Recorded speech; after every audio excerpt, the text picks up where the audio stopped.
Good morning, friends. Today is December the 27th of 2016, 2 days after Christmas Day.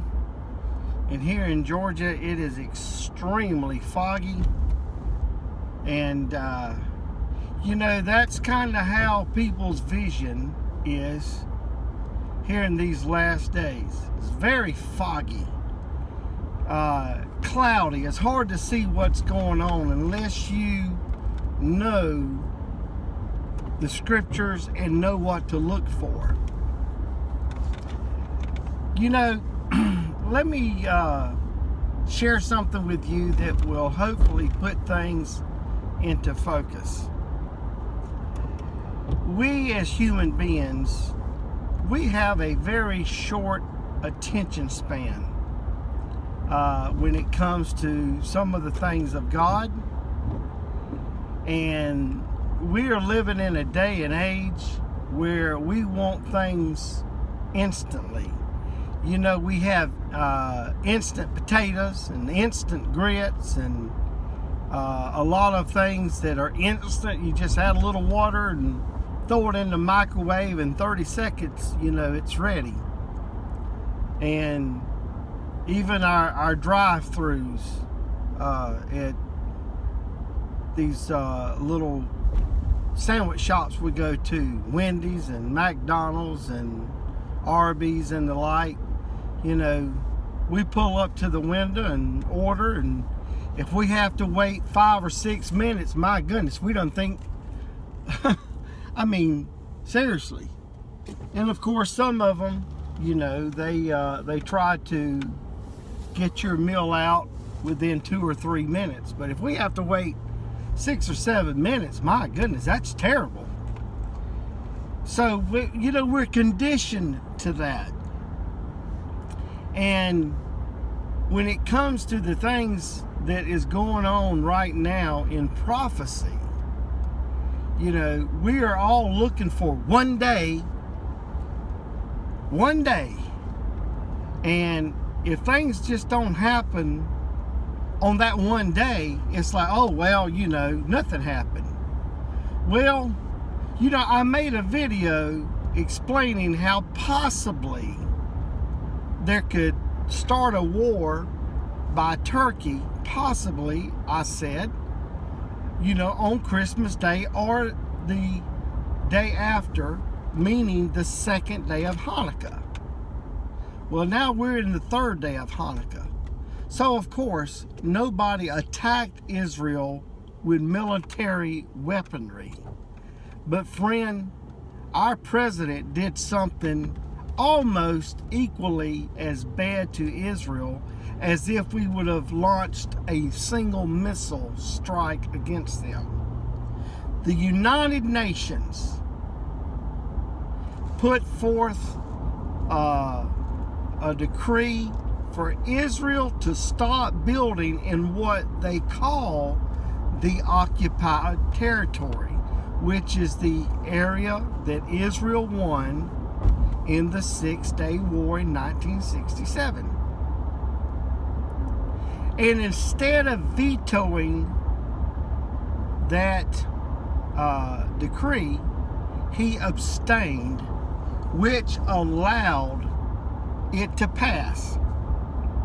Now, you've got these nations telling Israel that by the United Nations law, they can no longer build on the land that they won in the 1967 war.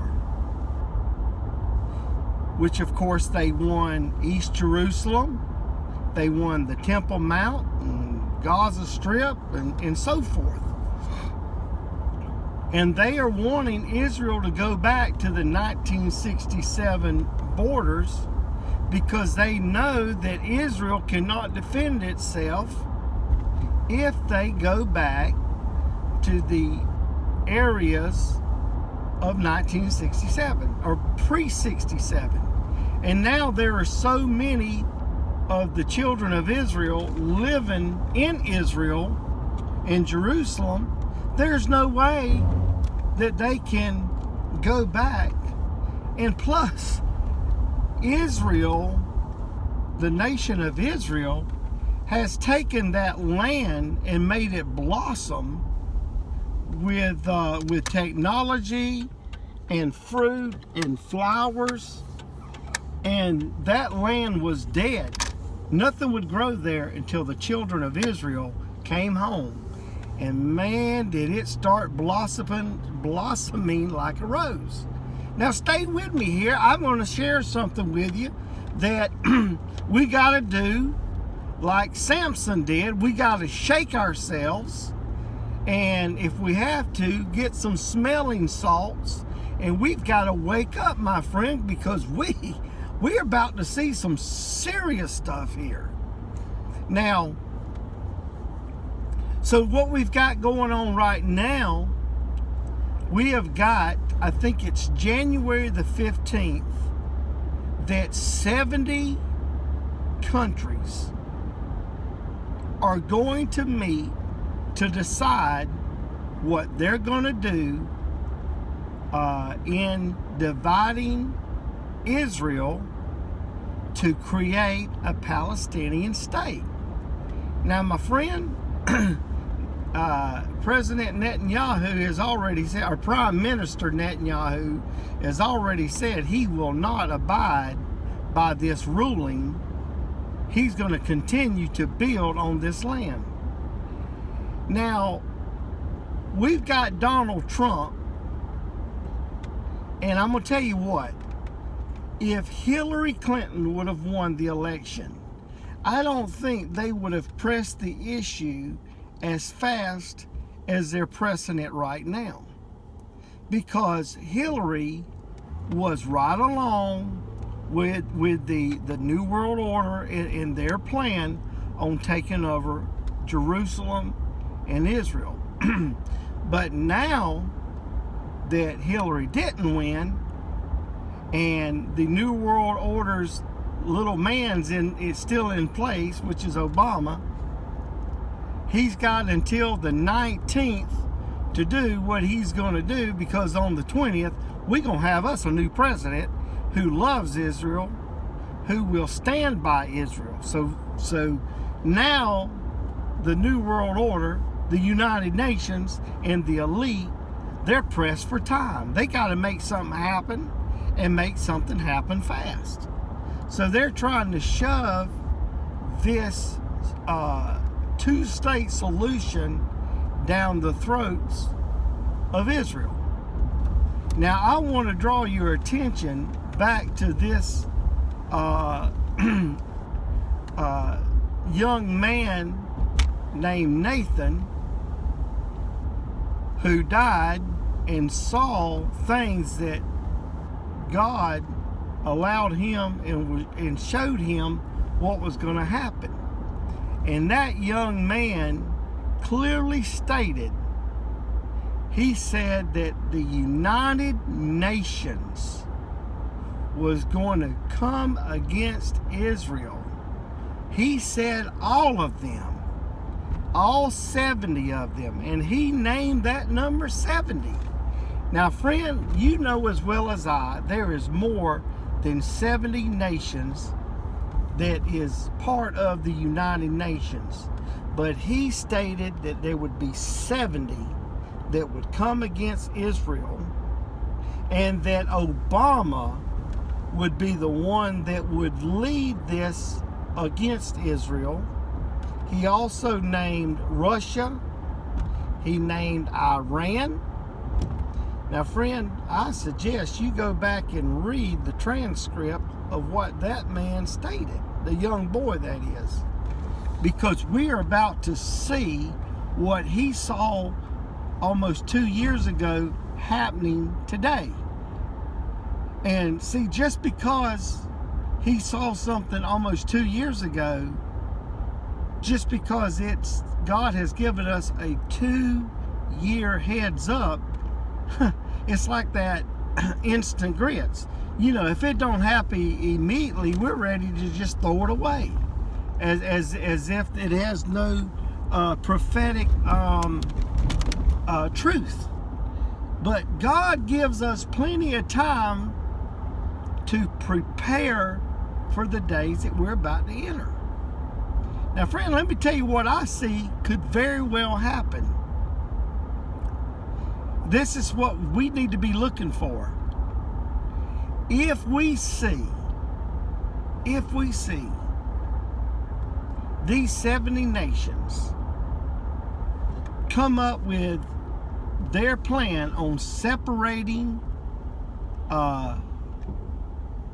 Israel and Jerusalem to make a state for the Palestinians, and if they, well, of course, they will know that Israel ain't going to tolerate this.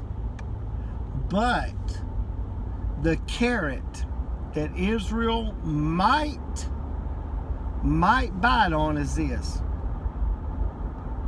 If they was to promise in this agreement to allow Israel in this two-state solution to have access to East Jerusalem and have total access to the Temple Mount, and would allow Israel to begin rebuilding their temple, and would all recognize Israel's right to exist, that might be enough to make Netanyahu agree to this two-state solution. Because that's what they've always said. They want these nations to acknowledge Israel's right to exist and to come into some type of agreement for peace. And of course, the rabbinical rabbis, religious Jews want their temple. So if they was to appease Israel by recognizing them as a nation, a sovereign nation, and gave them full rights to East Jerusalem, as the Palestinians have got rights to go into West Jerusalem, and they gave Israel the okay to go on the Temple Mount to build their temple, I believe that would be enough. Like I've already said it one time before, and I'm reiterating this. Sometimes you got to say things 2 and 3 times for us to get it. I know I'm that way sometimes. But here's the thing. If that was to happen, if they was to bring that agreement to Israel, and Israel agreed, you would have people saying peace and safety, peace and safety. Finally, they will end the war. There is no war, we would think, finally. But yet, here is the clincher. They're going to need somebody who will make sure that the Jews abide by the agreement, will make sure that the Palestinians abide by the agreement, and whoever that person is that they will put their trust in to make sure that all parties involved abides by this new agreement. That person, my friend, will be the one who is the Antichrist.